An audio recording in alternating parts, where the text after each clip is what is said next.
ឯងមកផ្ទះរបស់យើងមានការអីលោកសិទ្ធិខ្ញុំមកនេះសូមនៅដឹងកូនស្រីលោកសិទ្ធិតើលោកសិទ្ធិគិតយ៉ាងណាដែរគិតយ៉ាងម៉េចមុននឹងឈានជើងចូលផ្ទះរបស់យើងនេះឯងមានឆ្លោះទឹកបឹងមើលមុខខ្លួនឯងទេអាសំគីចង់ធ្វើជាកូនប្រសារយើងដែលជាសិទ្ធិមហាសាលផងលើក្រោយមិនបាច់ចូលមកចិត្តរបងផ្ទះយើងទេណាកុំថាយើងមិនបានហាមជំរាបលោកសិទ្ធិខ្ញុំនឹងមិនមកជន់ទីនេះជាលើកទី2ទេបើខ្ញុំបរាជ័យរឿងមួយនេះរឿងអី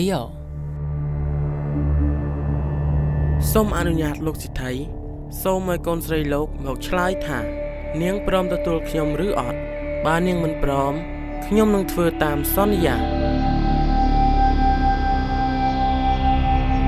ឯងមិនមើលឋានៈទេឬ